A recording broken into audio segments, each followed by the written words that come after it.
Using a 19mm socket, we're going to go ahead and remove our lug nuts.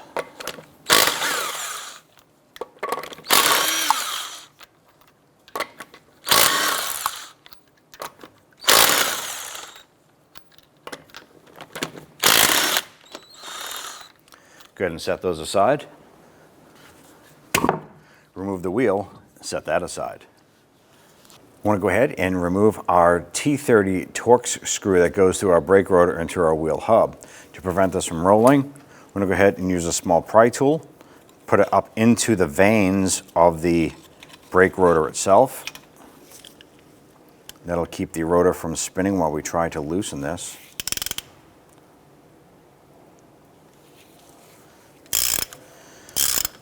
Your vehicle may or may not have this screw. It is not important to the operation of the brake. It is simply put there to hold the rotor in place during the assembly line process. I'll go ahead and set that aside. And on the back side of a brake caliper, you want to remove this 13mm bolt here and this one up top.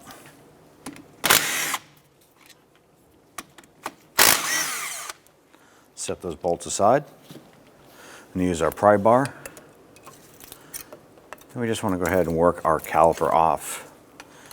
And before this fully comes off, you want to pay attention and make sure that you have some sort of support tool or hanging tool, strap, hook, or something of that fashion. That way there we can go ahead, remove our caliper, and we want to hang this up and out of the way. That way there we don't have any extra pressure on our flex hose here for our brake line. I'm going to go ahead and remove our brake pads.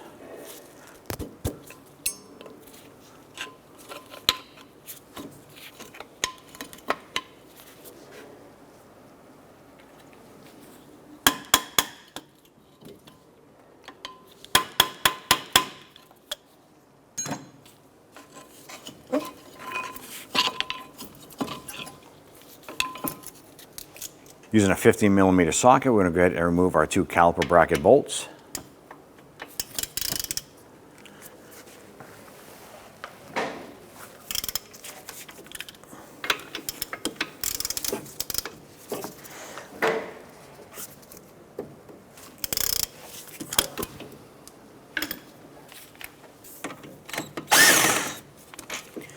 When you remove the second bolt, the caliper bracket will be loose, so be careful not to drop that.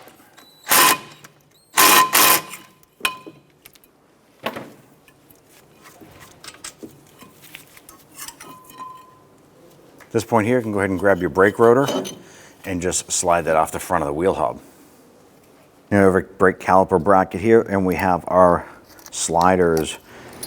I'm going to go ahead and just pop these off, top and bottom. Next, we want to go ahead and take a look at our slider pins here. Use a pair of pliers, and we're going to twist these and try and pull these out.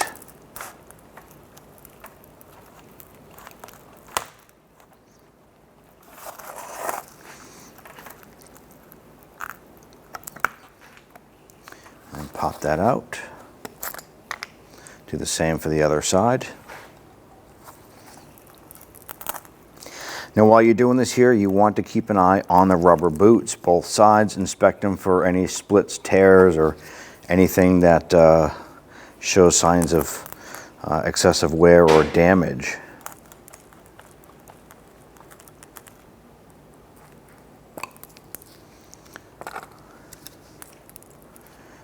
And pop our boots off.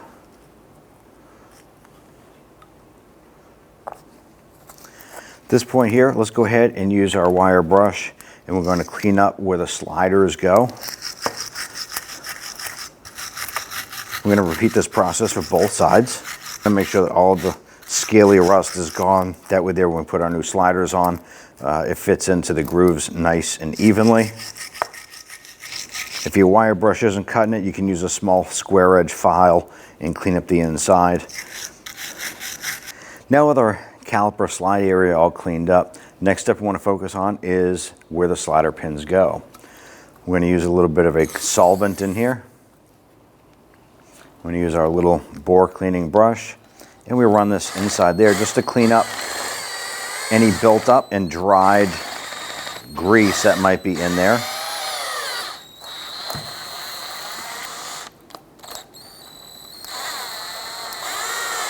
We're going to do this for both sides. We're going to do this a couple times. Flush it out.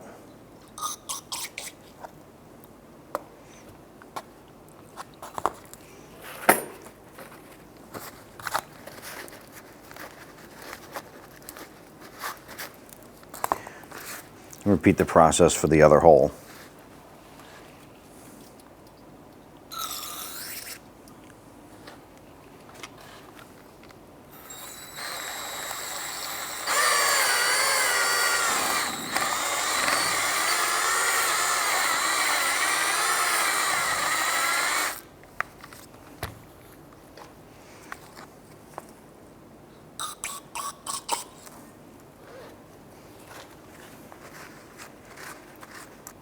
We're going to spray a little bit of solvent on a rag and want to wipe down our slider pins.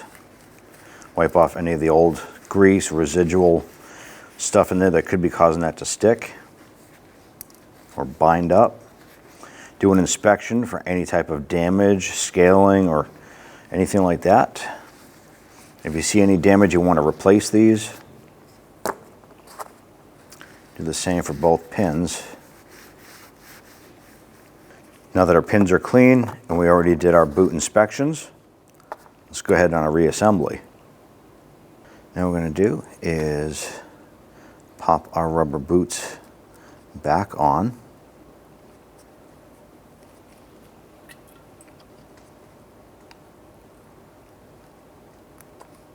We have our rubber boots on. We're going to go ahead and just put a little bit of grease down inside here. Do the same for both slider pin ports. Take a little bit of grease and we're going to coat the slider pins. I'm going to go ahead and work those in. As you push this in, the boot itself should pop around the pin. There it is. When it pops on and you pull the pin out, the boot will be on there. This should be nice and free on there with no to little resistance. Do the same on the other pin.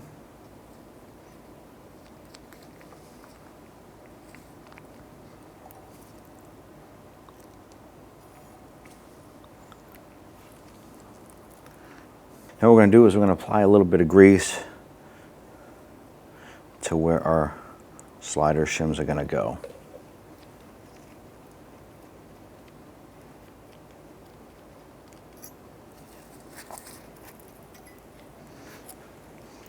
Go ahead and line that up and press this down into place.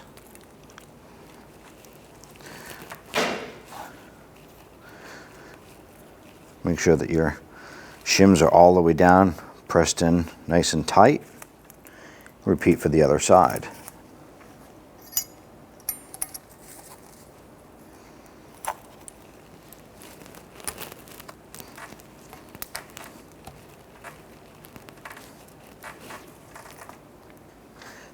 Let's go ahead and clean our brake rotor. What we're doing is cleaning off any of the oils that the rotor was shipped in to protect the surface. Do that on both sides.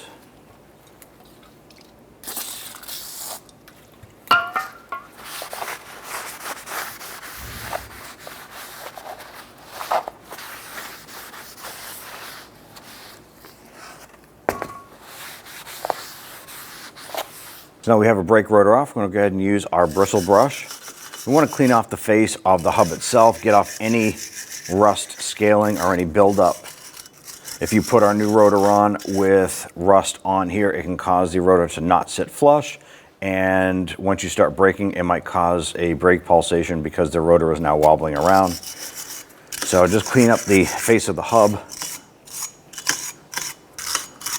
Once that's all cleaned up, we're going to go ahead and apply a little bit of anti-seize compound just around the hub face here. That'll keep our brake rotor from sticking to our hub in the future. I'm going to go ahead and install our brake rotor.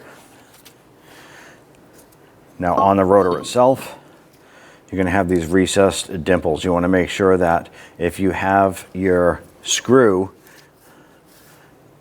that recessed dimple is lined up with the hole in the hub itself.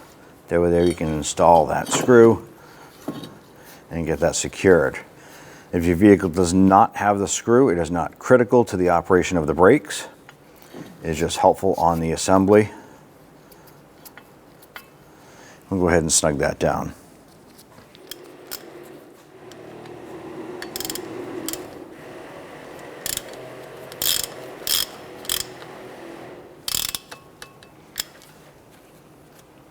We're going to go ahead and take our caliper. We're going to pull it off of our hanger tool here.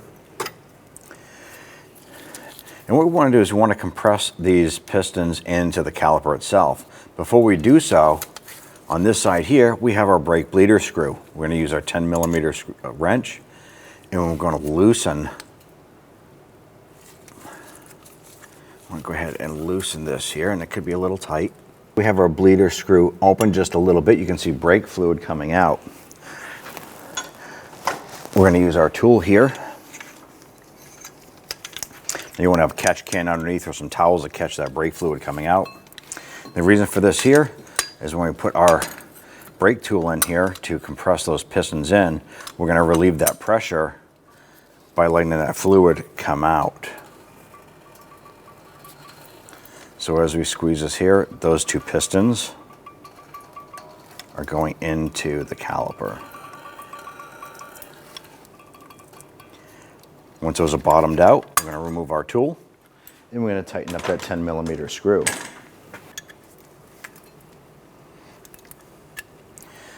With that snug, go ahead and wipe down your caliper. And then we'll go ahead and rehang that. And take your caliper bracket, line this up. Now we did go ahead and clean up our bolt and we put a little bit of blue Loctite on there. Let's go ahead and get both of your bolts started. And I like to thread them in as far as I can by hand. Go ahead and get that other bolt in.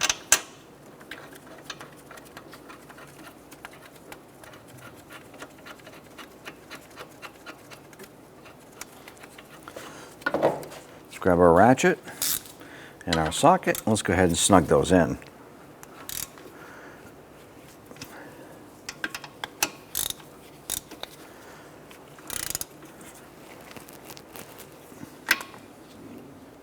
Install your brake pads, putting your tabs into our sliders.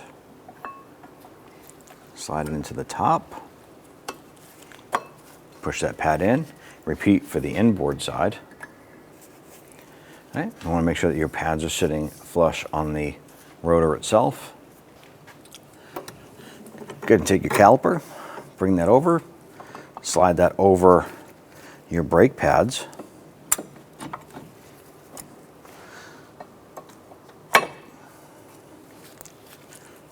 We're going to get our upper bolt lined up.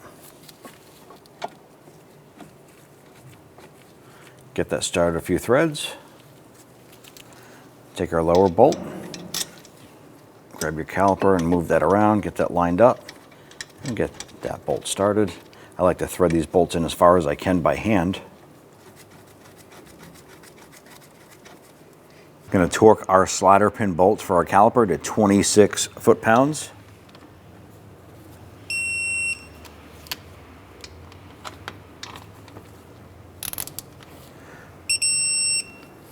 Our 11mm socket. We're going to torque our brake hose bolt to a caliper to 40 foot-pounds.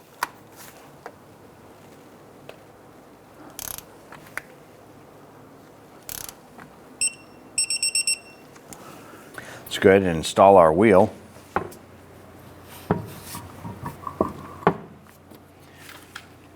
to start all of our lug nuts and get those threaded on by hand first. Once all these are on, we're going to go ahead and get those snugged down.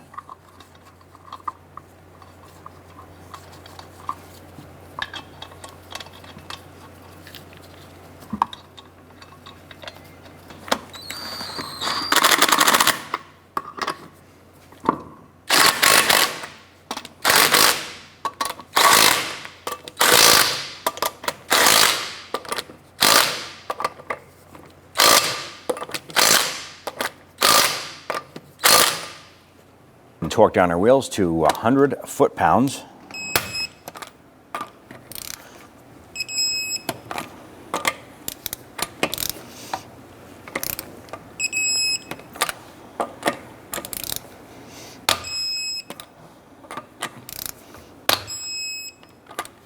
And once you have your wheel back on the vehicle, you're going to go ahead and open up our brake reservoir cap. And we're going to use the recommended brake fluid as needed. Now, on the reservoir itself, there's a minimum and a max line. We're going to go ahead and add brake fluid to this here until we get up to the max line.